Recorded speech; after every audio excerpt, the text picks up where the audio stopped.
Hello good people, my name is Tatenda, Chiwanga and Zimbabwe. So today we want to talk about gold buying, gold selling.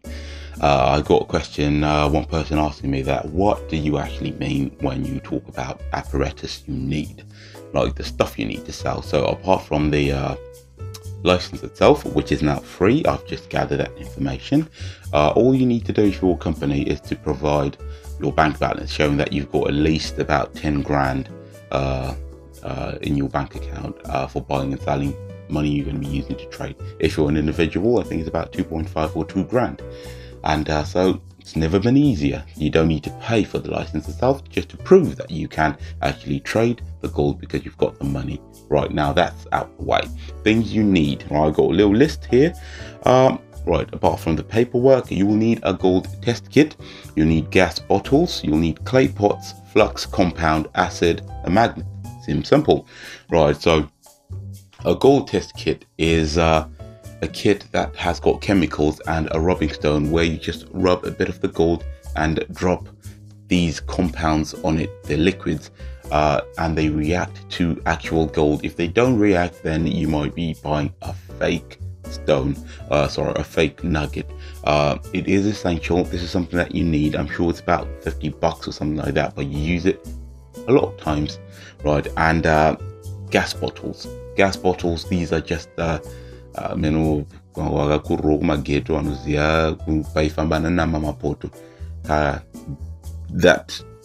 canister that they have, the motor language, and say, well, that's a gas bottle. There are bigger gas bottles, but that is sufficient even if it's that small, because you just need something to smelt the gold with.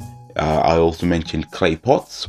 Hari, you can just buy Hari, and flux is going to be the compound that you're just going to put in the clay pot. Then you put your gold. Then when you burn it, flux will catch dirt, remove dirt from the gold, and it will also create sort of like a thin layer between the gold and the clay pot, so that the gold does not stick to the clay pot, and you can pick it up easily once you smelted it, right? And it is quite vital to have a gas bottle, because the gold test kit, yeah, it's all right, but it doesn't deter crooks a lot, because you need to remember that in this trade, not everyone is about to do legitimate business with you. Some people will try to steal your money, steal things that you've got. They will try to sell you fake gold. So these are things that you need to be careful about, and you need to be very vigilant. Once you show someone that you've got a gas bottle, right, so you buy the gold in a raw form, because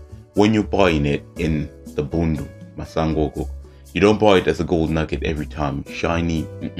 Sometimes you buy it in powder form. Sometimes you buy it not even looking like anything special, right? So when you buy it in that form, look, there is a different price when you buy it before it's being smelted and when you buy it after it's been smelted. So all you need to do is just to agree on the price. Look, I'm going to be paying you this amount, but before I give you your money, I'm going to smelt it just to make sure that it's the real deal, because people will try to sell you fakes. And I don't know if some of you know, or even now, people are still stealing taps, brass taps. If your tap is made of brass, it can be, kuyu also, right? It can be ground, made into powder, because you know gold that it can be sold in various forms, and you buy it.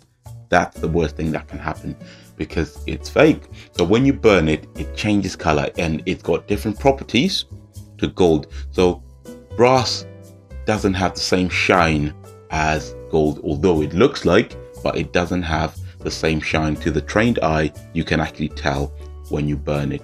And when you put certain compounds in it, brass reacts to acids, whereas gold does not react to acids in the same way that they do, because they're different compounds. So these are things that you need to know, and with a gold test kit, you're good. And the other thing you will need to do, even after you've, okay, let's say someone sells you a gold nugget that's been smelted already and says, look, I want you to buy it. There are certain ways to measure percentages of how much gold is in the nugget by using specific gravity or density. So these two measurements, you need to be aware of them.